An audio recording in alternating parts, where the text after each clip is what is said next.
आज 25 मई 2026 है, दिन है मंडे का। और मैं बात करने वाला हूँ वरुण बेवरेज के बारे में।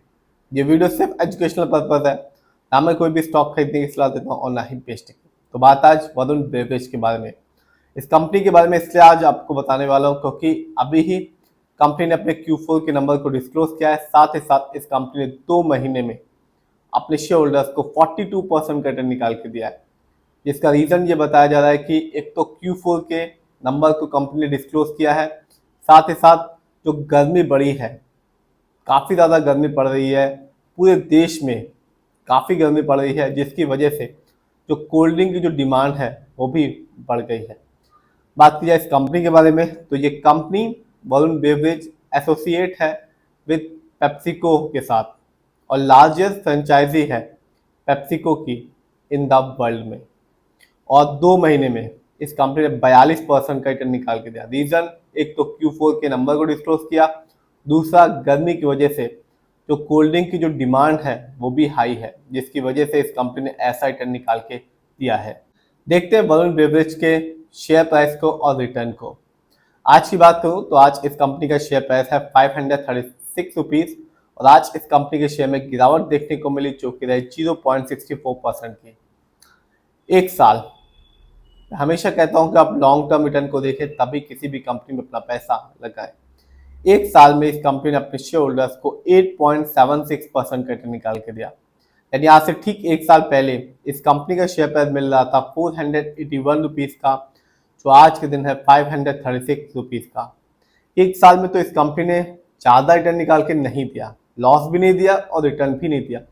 लेकिन 5 साल में इस कंपनी ने 5 साल में अपने शेयर होल्डर्स को माला माल कर दिया। सिर्फ 5 साल में इस कंपनी ने 498% का रिटर्न निकाल के दिया।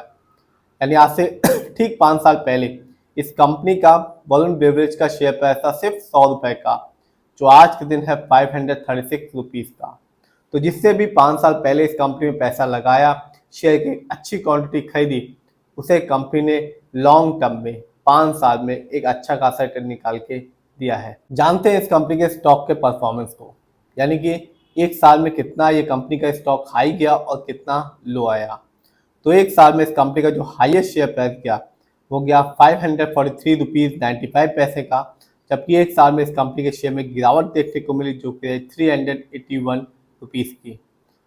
देखते हैं इस कंपनी के इवेंट्स को। तो इस कंपनी ने 2 बार इस साल अपने शेयर होल्डर्स को डिविडेंड दिया, एक बार 50 पैसे का और दूसरी बार भी 50 पैसे का।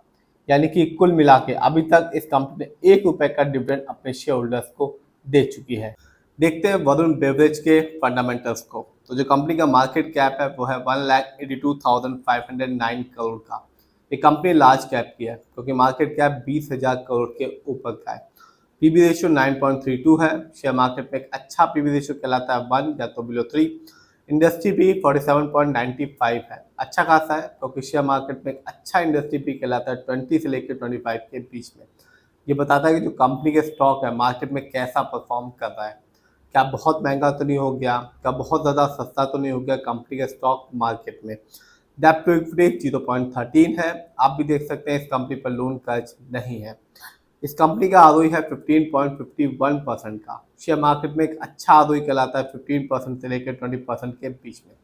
ये बताता है कि कंपनी शेयर होल्डर्स के पैसे को कैसे इस्तेमाल कर रही है। यदि कंपनी का आरओई हाई होता है या पॉजिटिव होता है तो बताता है कि कंपनी सही से शेयर होल्डर्स के पैसे को इस्तेमाल कर रही है।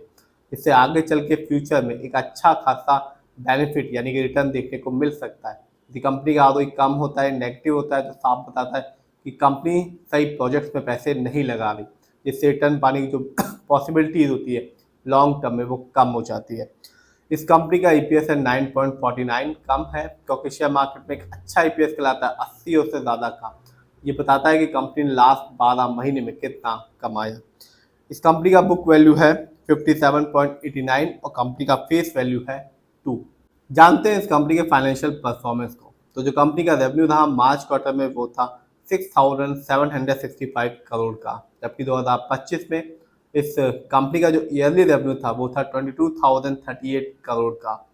प्रॉफिट मार्च क्वार्टर में इस कंपनी का जो प्रॉफिट था वो था 879 करोड़ का, जबकि 2025 में इस कंपनी का ईयरली प्रॉफिट था 3062 करोड़ का।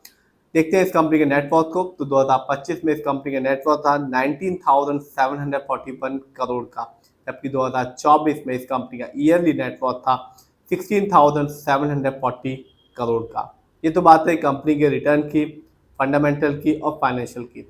जानते हैं किसका कितना पैसा इस कंपनी पे लगा हुआ है।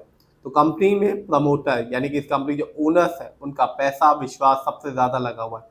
प्रमोटर की जो होल्डिंग है वो है 59.44% की, जबकि FII यानी कि विदेशी निवेशक जिनका पैसा इस कंपनी में लगा हुआ है 19.51% का, म्यूचुअल फंड जिनका पैसा इस कंपनी में लगा हुआ है 8.30% का, रिटेलर्स यानी कि हम लोग का पैसा इस कंपनी में लगा हुआ है 6.65% का, जबकि DII जिनका पैसा इस कंपनी में लगा हुआ है 6.10% का। तो आपने देखा कि कंपनी लॉन्ग टर्म में एक अच्छा बेनिफिट दे रही है, स्पेशली 5 साल में इस कंपनी रिटर्न के मामले में बिल्कुल भी निराश नहीं किया। डिविडेंड भी दे रही है, ज़्यादा नहीं दे रही लेकिन दे रही है, और 2 महीने में इस कंपनी ने एक अच्छा खासा बेनिफिट अपने शेयर होल्डर्स को दिया है। फिर भी आप जिस पे भी पैसा लगाएं खुद रिसर्च करें, एनालाइज करें, अपने फाइनेंशियल एडवाइजर की राय लें, तभी अपने पैसे को शेयर मार्केट में लगाएं।